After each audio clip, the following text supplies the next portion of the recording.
Assalamu alaikum dear students, I'm your teacher Ms. Sadia Shahzad and I'm here with you today with an insert from May-June series 2019-045711. I will be guiding you how to annotate your text right in the beginning of your exam to save time. Beginning from source 1, the international transportation of people by sea has increased. Now this itself is a factual statement as the evidence is stated below with the graph that is plotted. The worldwide growth in the number of passengers traveling on cruise ships is shown in the graph below. If you take a look at the left hand side where the numbers from 0 to 35 are there, it says number of people and bracket where it says millions, which states that these are the number of people in millions. The years plotted at the bottom are from 1990 to 2020, and you can see that the trend is increasing.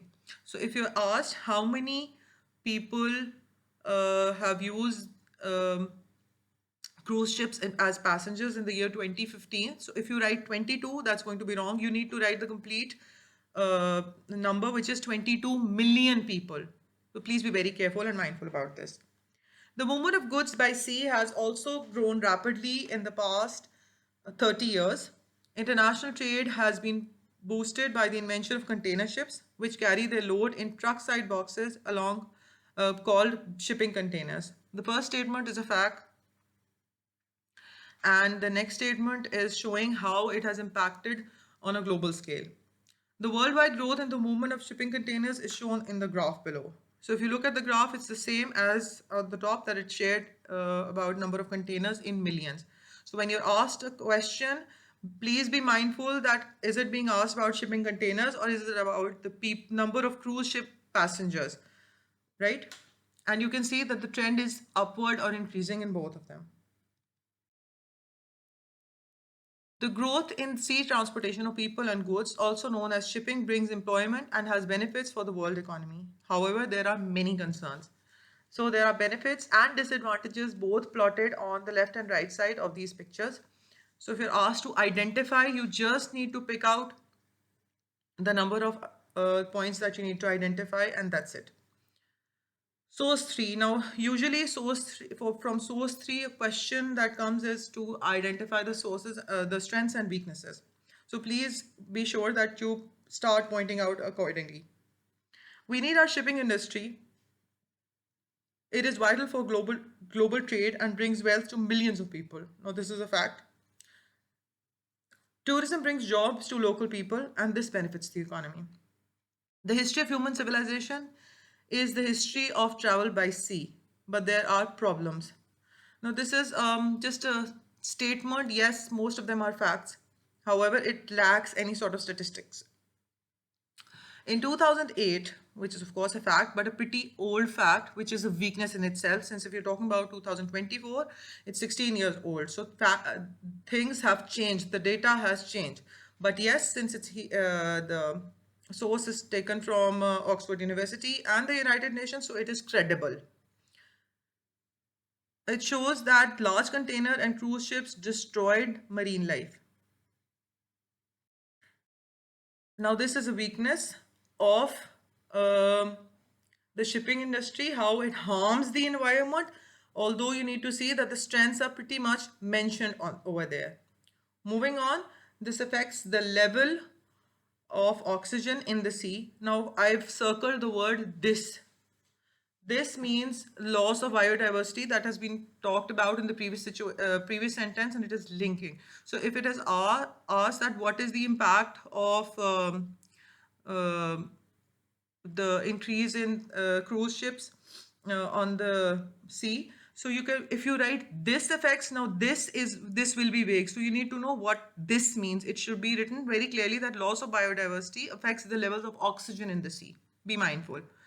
The Guardian newspaper in the United Kingdom in 2017 said that the amount of oxygen in the oceans has fallen by 2% in the past 50 years and is falling faster. Now, this is a fact which is backed by a very credible source from the UK. Food supplies from the sea are affected by shipping. The United States Environment Protection agency estimates that each 3,000 passenger cruise ship dumps 210,000 gallons of sewage into our oceans every week. Now, this is a strength because it is backed with evidence along with statistical data present. We must find ways to solve these problems but also keep the benefits. Now, this is an opinion. It's an extract from a lecture given in Europe in 2019. Now you need to know that 2017 is a very old year, comparing it from 2024. If you look at it, this paper is from 2019, so then it was a pretty recent source. It was current data, but now it is an outdated source.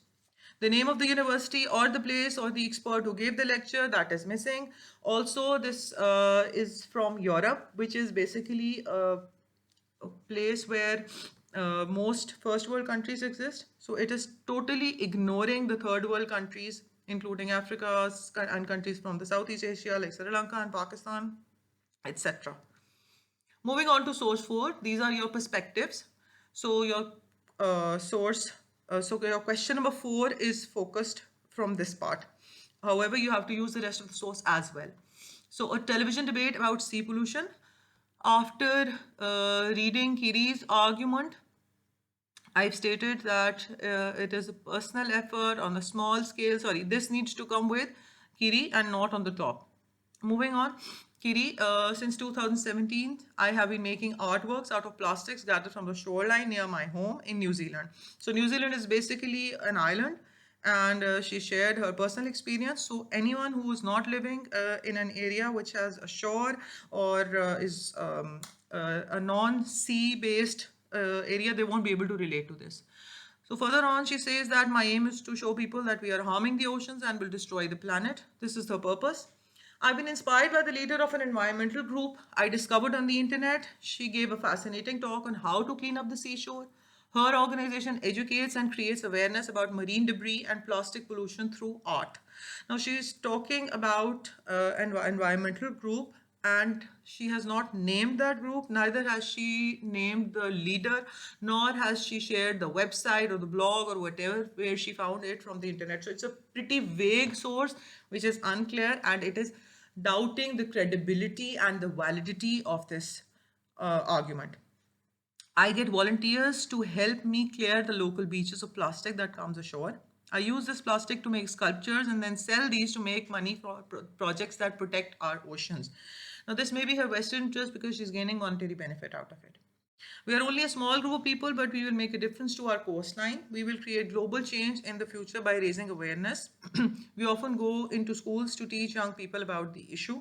This may be a little biased because of the vested interest on the top. However, she is trying to raise awareness. I know that this is the best way to solve the problem. I hope people buy our art and follow our example. She knows, she is continuously talking about I get, I have been, I know. It's a value judgment on the basis of that this is the best way to solve the problem. Why? Because she believes that the whole community is being affected by it. However, this is a very opinionated approach. Moving on to Tain. Tain's focus is on personal ideas. It's also an opinionated approach. And this is also in response to Kiri's argument. So your work is beautiful and your motives are excellent. He begins with a positive line, but you can't remove all plastic from the sea, and we've got to stop pollution. Only international organizations can do this. So he's negating what Kiri is doing, and he's using the words that can't and only on that it cannot be done on a small scale or a personal scale, which ensures that he's using an assertive tone. The United Nations have a wonderful clean seas campaign. This is a fact. They're asking all nations to stop dumping plastic into the oceans as part of their action towards the Sustainable Development Goals. Now, this is quite emotive as well. Many celebrities are backing the plan, which is of course supporting that. Removing plastic particles from cosmetics is also being promoted. The research I did for the United Nations makes me certain that this is the best way to clean up the oceans. Now, this is biased because she's just talking about her research.